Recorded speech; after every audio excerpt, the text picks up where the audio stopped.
Frases hechas, de Etín Ponce.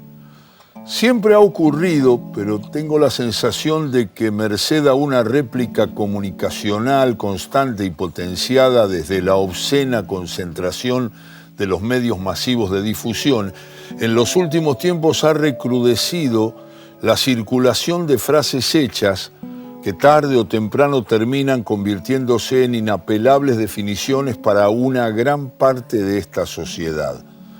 La manipulación mediática hizo de estas frases estandartes falsamente progresistas que portan y pronuncian con liviandad y desprecio asombroso una gran cantidad de personas que no hablan por lo que ven o viven todos los días, juzgan y opinan por lo que les cuentan sus pastores, los que a su vez responden a la ficción diseñada por quienes verían amenazados sus privilegios si la gente pensara con su propia cabeza.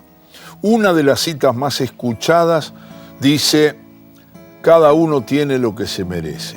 Bien, me quedo tranquilo entonces. La verdad, a mí me pareció siempre una frase abominable y no deja de estremecerme el hecho de que 380.000 judíos fueran encerrados por los nazis dentro del gueto de Varsovia, pereciendo más de 80.000 de ellos como consecuencia del hambre y el hacinamiento a los que fueron sometidos. Incluso ahora percibo que tontamente había sacudido mi sensibilidad la carta de despedida escrita por Srul Shaye Kolnirsik el 15 de febrero de 1944, que expresaba: todavía estoy vivo, mañana no sé.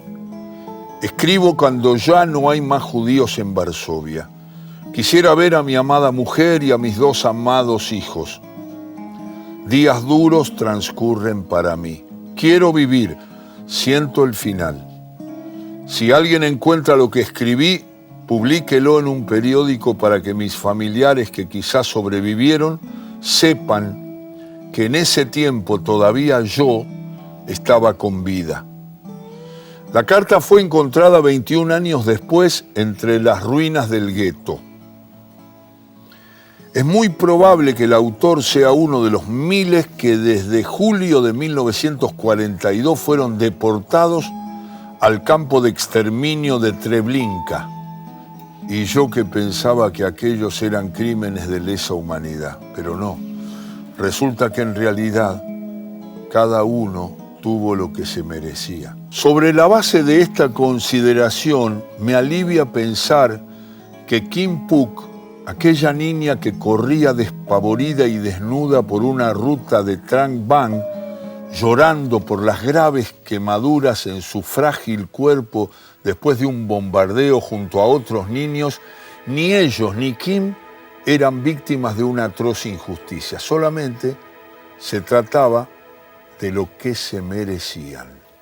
Olvidémonos de la desgarradora imagen que recorrió el mundo del diminuto cuerpo inerte de Aylan, el niño kurdo que el mar devolvió ahogado en una playa turca cuando su familia huía en un bote inflable en el contexto de las crisis migratorias que sufre gran parte de la población mundial.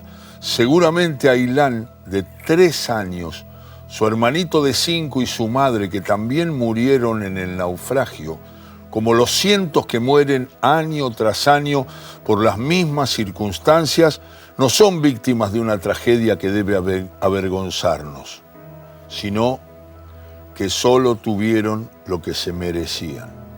Otra de las frases hechas acuñadas últimamente en el decálogo posmodernista es la que sentencia: son pobres porque quieren. La pobreza es otra condición con mala prensa. La aporofobia, el rechazo al pobre, se basa en los prejuicios que nos han sembrado y que en mayor o menor medida todos cargamos en la maleta. Estos prejuicios hacen que encasillemos, estigmaticemos a la gente según los cánones sociales establecidos. Por ejemplo, todo pareciera indicar que para muchas mujeres no es lo mismo ser morocha que rubia. Ahora, si esto no es así, todavía nadie me explicó por qué tantas morochas se tiñen de rubio y prácticamente ninguna rubia se tiñe de morocha. Otra cosa, ojo con ser morocho y tener un poco desalineada la vestimenta, y ni que hablar si llevas puesto una gorra. Si reunís esas condiciones, estás obligado a demostrar que no sos un delincuente, o por lo menos que sos autosustentable en tus necesidades básicas. Caso contrario, pasás a formar parte de un inventario discriminatorio de sospechosos.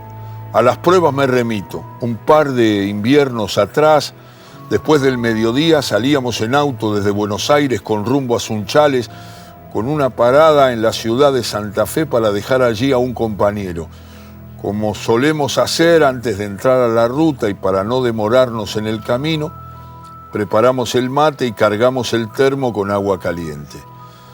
Cuando apenas habíamos recorrido algunas cuadras, le digo a Fernando, que era quien manejaba: Fer, fíjate que allá hay una panadería, estacioná donde puedas que voy a comprar algunas facturas para el mate.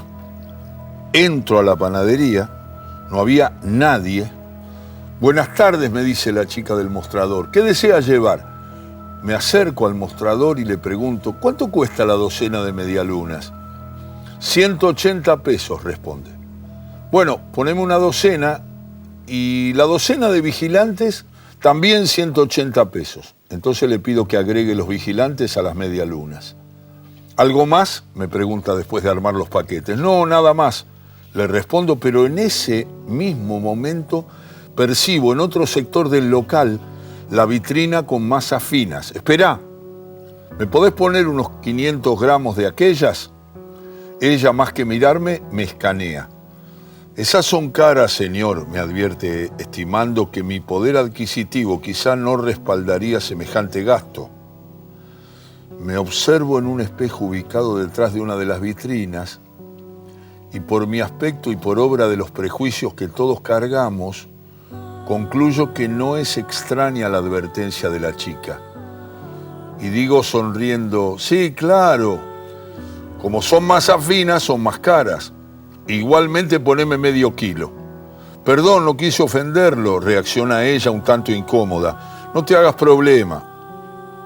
Me suele pasar a menudo, la justifico. Pagué, subí al auto y salimos.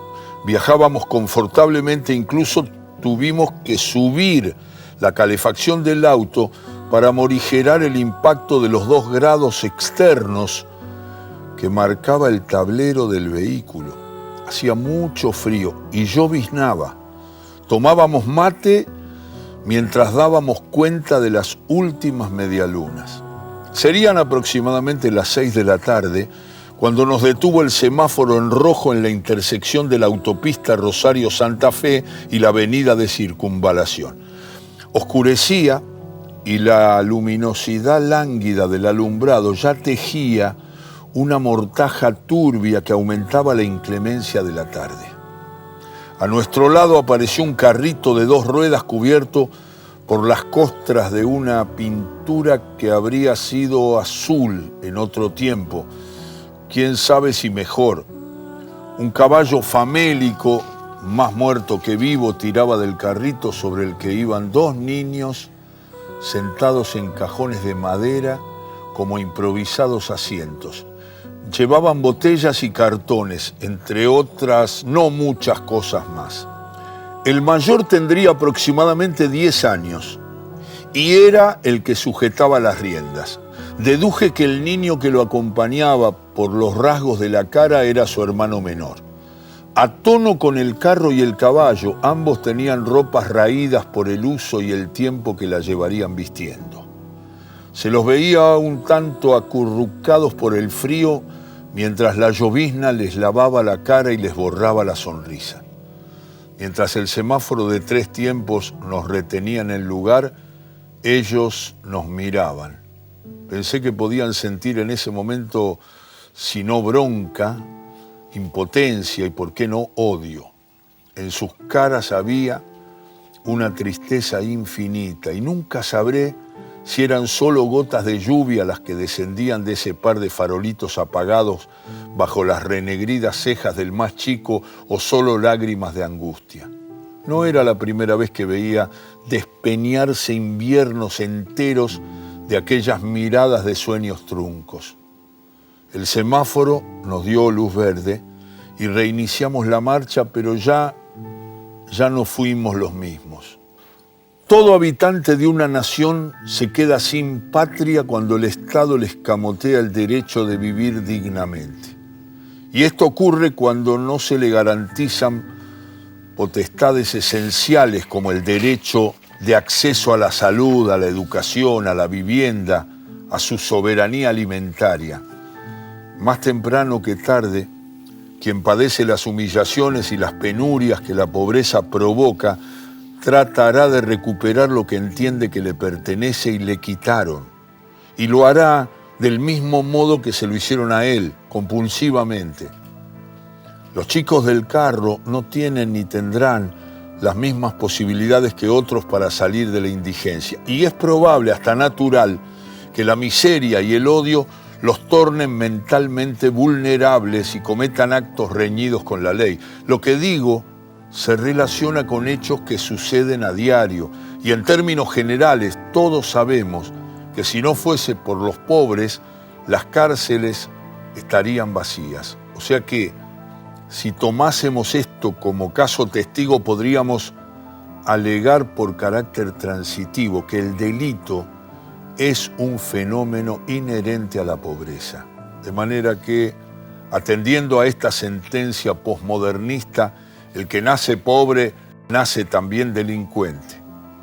Entonces pienso y conjeturo, qué cagada es la pobreza. Sin embargo, no se me escapa que pese a este razonamiento lógico, cuya apreciación y vigencia serían deseables en las opiniones de aquellos que no viajan en carros sometidos al frío y la lluvia, seguiremos escuchando esa letanía que chorrea de las bocas de los meritocráticos de parvo virtuosismo. Son pobres porque quieren.